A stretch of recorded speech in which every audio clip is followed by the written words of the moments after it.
Alrighty, welcome to the Open Source Business Intelligence YouTube channel. Today we're going to be starting off with our very first video related to the content itself, in that being, what is a supply chain?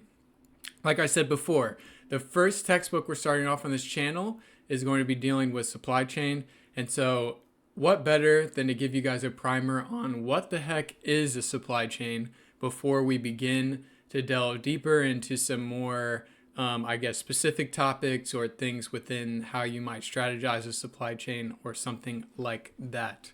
So, what is a supply chain? If you were to Google supply chain, the definition that you would receive is this screenshot right here that says the sequence of processes involved in the production and distribution of a commodity. But I think that this may be a too simplistic definition. I mean, we could even expand the supply chain to basically include all of the activities and practices involved in the production and distribution of a commodity, or production and distribution of any sort of product, not even a commoditized product, or even the production and distribution of a service, right? So in general, we could probably think about supply chain, if we were going to use a wider definition, as all the processes, activities, and things that happen in order to fulfill a customer request. Okay? And that the word customer, when it comes to supply chain, is going to be coming back a lot. So I just want to say, while I believe this definition is good, I think a better definition would be, the sequences and processes involved in fulfilling a customer request. Okay?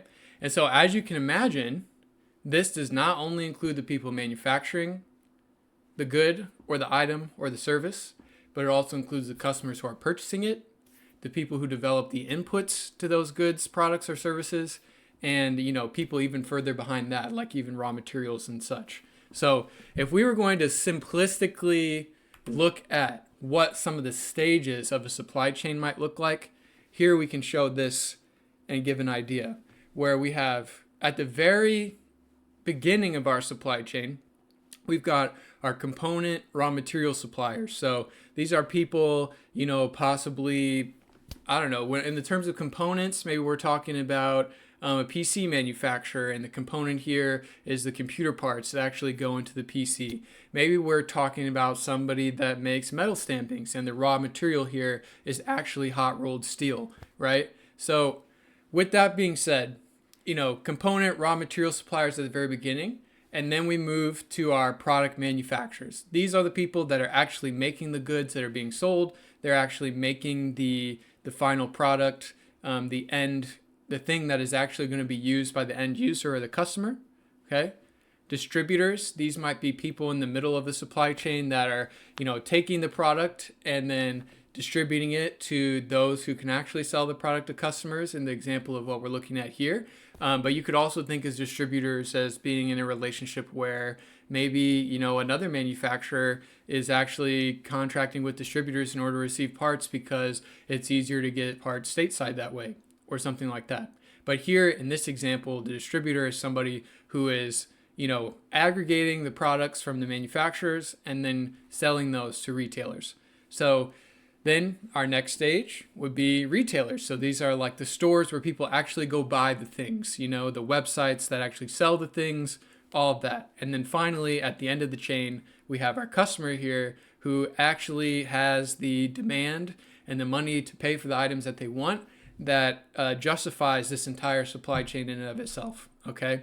Like I said, we're going to be returning to the customer a lot because they're very important in this. Now, let's take this a step deeper and look at this as an example of a supply chain. So me personally, my current addiction right now is Diet Wild Cherry Pepsi, or Wild Cherry Pepsi Zero Sugar. And so let's take a very simplistic view at what perhaps the supply chain for something like this would look like. And this is very analogous to, something we see similarly in a lot of supply chain, what is a supply chain type lectures, where they might go through the classic example is the supply chain of a water bottle. So you may see some examples of that online, but today we're going to do Diet Pepsi. So let's imagine our raw material suppliers for something like Pepsi. You know, if we think about what goes into a Diet Wild Cherry Pepsi, we could imagine there's probably water, the liquid base. There's probably some artificial sugar or sweetener that replaces the actual sugar. There's some flavoring going in that is making it taste like wild cherry. There is some flavoring going in that makes it taste like Pepsi. There's some additives for some reason, maybe to keep it shelf stable or whatever. There is, dyes to make it look brown if it otherwise wouldn't be brown. All these things are needed in order to manufacture Pepsi. And then maybe we could even say the cans that they fill and the boxes that they end up putting the cans in. So somebody has to supply that to Pepsi, right?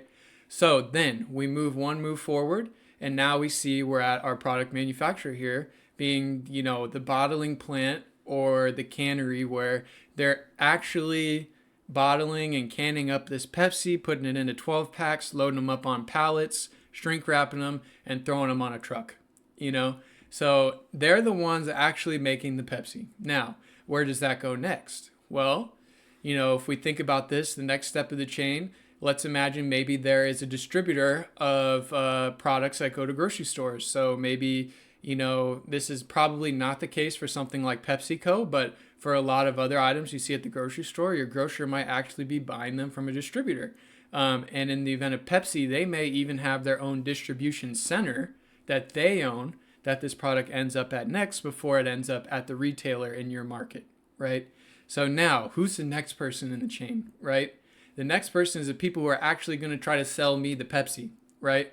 And so in this situation for Pepsi, this would actually be vendor managed inventory. So there'd be a Pepsi truck that picks up the pallet of Pepsi, takes it to Walmart, actually goes and stocks the shelves themselves. But for simplicity of what we're talking about here, let's just say that Pepsi ships the item to Walmart, Target, Marathon gas station, etc. It gets put on the shelves, and then finally I, the customer, arrive at the retailer and purchase my 12-pack of Pepsi cans so that I can continue my addiction, right? And so while this might be a simple example of a supply chain and maybe one that I'm heavily simplifying for the sake of example, another example of a supply chain that's a little bit more complex might be something for, like, say, an automobile. So as you can see here, I've tried to outline that there are a lot of different players in here, but even this that we're looking at is a very simplistic view of what's going on. So let me just walk you through this here. When we start with our component suppliers, we are talking about, the people that are going to be supplying the different individual components or parts that exist on a BOM, a bill of materials, to our suppliers, maybe our, in this business, we might say that the automobile manufacturer is, like the main person making it, and their tier 1 suppliers are the people you see in blue, and their tier 2 suppliers are the people you see in green. So they're aware that these tier 2 suppliers exist, but they're not the people that they're actually purchasing their, items from, if that makes sense. So those component manufacturers or those component suppliers are going to supply those components to people who make the parts that actually go into the car, right? So when I look at what I'm looking at here for suppliers when it comes to that, we've got powertrain. So maybe that's like my engine, my transmission, all that kind of stuff, long lead item. We've got our subassembly suppliers. So let's say that there's some system within the car that requires a complex subassembly that is going to be, put into the car, right? We may have a manufacturer or a supplier that does all the work to put that together for us because they do a better job of doing that than if we would do it in-house. And we purchase that from them instead of putting it together in-house, right? Another example might be a wheel supplier. Wheels and the castings for wheels are kind of a long lead item. I don't typically want to do that on premises, nor would it make sense for me to be the one that actually manufactures those. So I will buy them from somebody else, even if they're made to my exact specifications, unlike anybody else's, and I'll have them shipped to me, right? Another example here of something that they might get is I just say misc part supplier. This could be anything else that we're going to buy that goes into the car that we don't make ourselves. And for the sake of, simplifying this supply chain, we'll just say that everything that you don't see in blue is made in-house at the automobile manufacturer. So they don't necessarily need to receive it from one of these blue suppliers, but they may be getting raw materials that end up turning into the subassemblies that also go into the car, right? So in this way, we've got some raw material component suppliers that are giving our part suppliers, what they need to put together their powertrain subassembly, wheels, miscellaneous parts. And then those suppliers actually provide those items to the automobile manufacturer, right? Then the automobile manufacturer goes and assembles the automobile. That's why they call it an assembly plant. I'm taking all my parts that I've purchased and I'm putting them together to make that one machine, that one final good. Okay. And then after that's all done, I may have a network of dealers, right? And these regional networks of dealers comprise of people that own their own mom and pop dealership where they plan to sell my cars because they believe in my product, right? And then finally, at the end of this supply chain is the customer, the person who's actually purchasing the vehicles. Now, it can be really easy to look at the supply chain as something that's linear, that's moving from start to finish. I have all the raw materials that make a good, and then I have the final finished good and the person that's going to buy it. But in reality, it's actually more complicated than this. So you can imagine that not only is there parts and money being exchanged between all these different parties, but there's also information being exchanged, whether that be in the form of future demand coming from the customer. The customer is sending us signals. Hey, I'm going to buy more cars. I'm going to buy some more cars during this time period. The economy's looking nice. I'm going to buy some more cars. Or they might be saying, the economy's in the crapper. I cannot afford any more cars. Everybody's just going to stick with the car they have, and therefore future demand is lower, right? That information is going to be cascaded either to the dealer, and then from the dealer to the manufacturer, or from the customer to the manufacturer via various market research methods and things like that.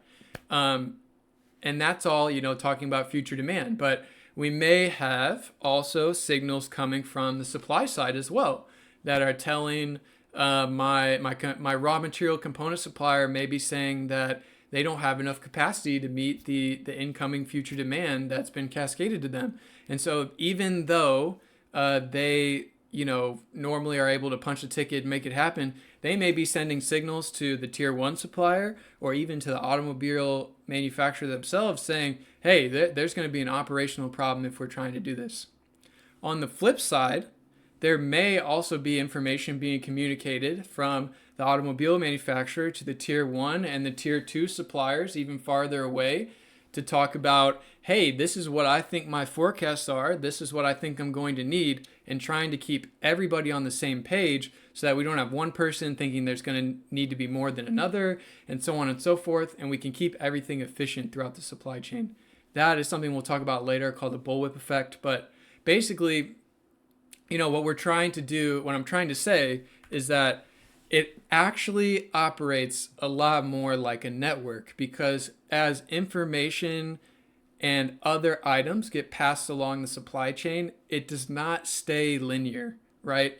All this information, as you can see, can go from the customer to the automobile manufacturer, from the automobile manufacturer to the raw material supplier. Maybe it's from the automobile manufacturer to their tier one supplier. Maybe the automobile manufacturer is sharing guidelines and an idea of what orders might be available to the dealer. And the dealer might cascade some of that information as, hey, this is what's going to be available to the customer. And so within this supply chain, it actually doesn't move from left to right. It actually moves all over the place.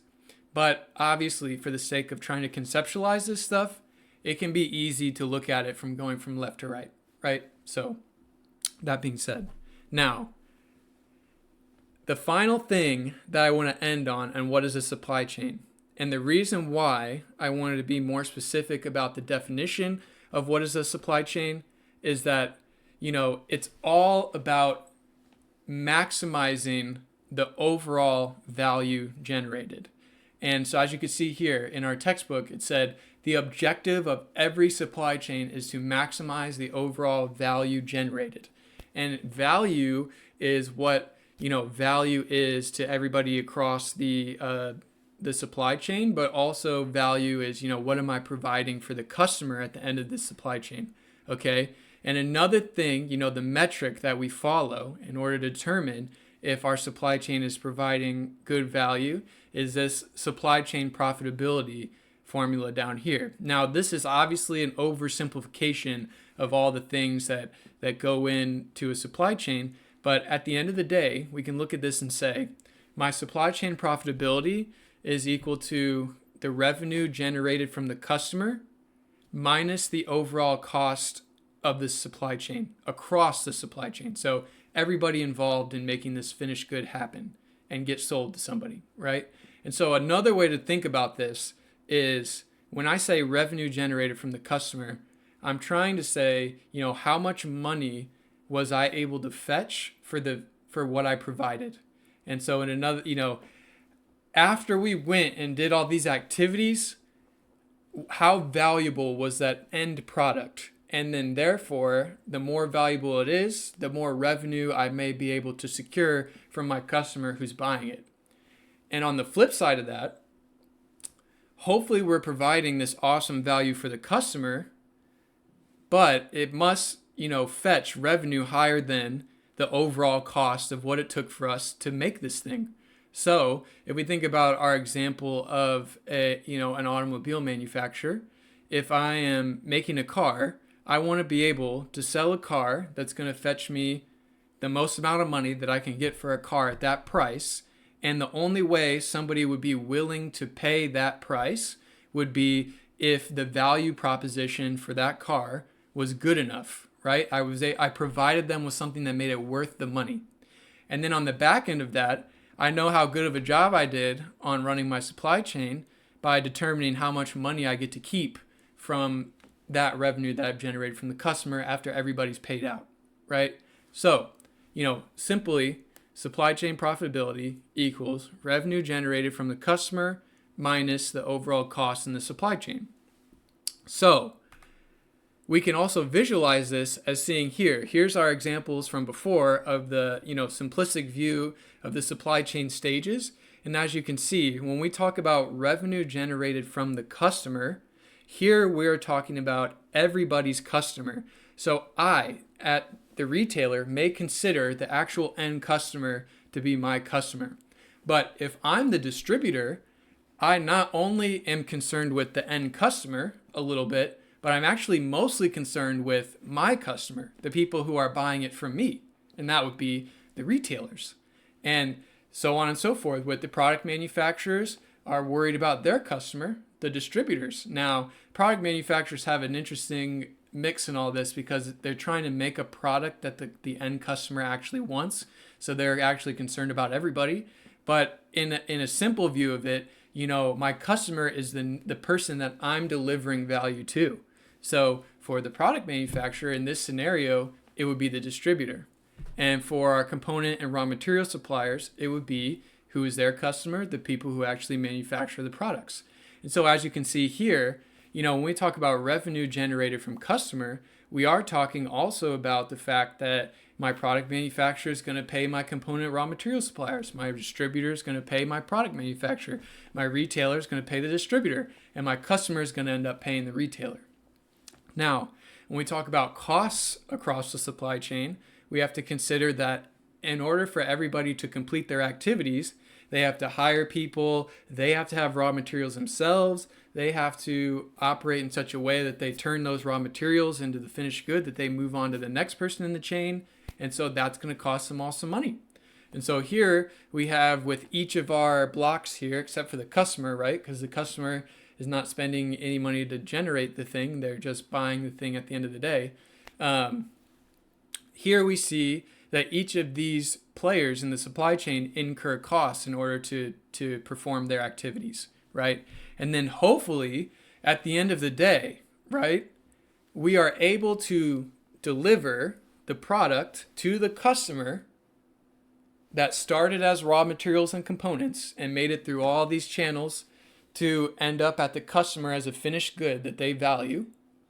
Hopefully, every single person in the supply chain is able to make good money off that. And then therefore, the supply chain is resilient and it's able to survive, right? And it's profitable, okay? And this, this is not the time to get into this, but one thing you might intuitively take away from this visual is that a supply chain works best when everybody profits, right? A supply chain works best when it's in everybody's best interest to deliver a high value product for the customer, right? And so, I think in the past you would hear things about people beating up their suppliers over the phone to try to get lower prices and, things like that. That really has moved away as a methodology for supply chain management. Now it's all about relationships and making sure that everybody in the supply chain is taken care of, because at the end of the day, I do not want to end up in a situation where, let's say in this graph, I make $3 signs and my distributor makes almost nothing and my component raw material supplier makes almost nothing. And the only people that make any money are the manufacturer and the retailer, because then if the distributor is essential to the functions of my supply chain or the strategy I'm trying to accomplish, then my distributor will go out of business and I'll have to find somebody else, or there will be nobody to fulfill that need for me, and I need somebody to fulfill that need. In addition, if I beat the crap out of my raw material suppliers in order to get an unrealistic price for my raw materials in order to pass those savings on to everybody else in the supply chain, but my raw material supplier or component suppliers go out of business and there's nobody to replace them, then I'm screwed again, So a supply chain works best when everybody is able to make a decent profit. Okay? So now, what does this lead us to our very last item here? And that's the last thing I want to end on, is the role of the customer in the supply chain. And as you can see, I have this little meme here that says, wait, it's all about listening to the voice of the customer? Always has been, right? And ultimately, since this video is just about what is a supply chain, I hope you've walked away with an idea of what we're talking about when we talk about the supply chain. But like I said before, everybody in the supply chain is a customer of the person of the previous step, right? And the most important person at the end of the day is that end customer that is driving the supply chain to exist, right? Because, this term that I'm obviously going to talk about later, but is called the voice of the customer, is something that informs the product manufacturer of what is even worth making, right? If my customers are on social media saying, gosh, I really like the product that they came out with, but it really does need an SD card slot and it stinks that it doesn't have one, and every other company like this has one, and we would love this product except it doesn't have one. The next thing that company is going to do is take that feedback, hopefully, and put that in the next version of the product, right? Ultimately, there would be nothing to sell if there's no customer to buy it, right? So the customer is incredibly important in the supply chain, and we will get into much more detail about this, but essentially the objective of your supply chain is to have the best supply chain profitability, to provide the most possible value to the end customer or to your customer in the supply chain, and then also make money off of that. You know what I'm saying? And what is so important is that the customer determines what the value is, like critical to quality characteristics, things like that, determine how much revenue you can pretty much pull in. And so ultimately, the entire supply chain is driven by the wants and the needs of the customer. But we do not have enough time to talk about that today. So I'll leave you guys on this. I hope that you enjoyed this first video about what is a supply chain. If you have any feedback, please feel free to let me know in the comments down below. and I look forward to catching you guys on the next video.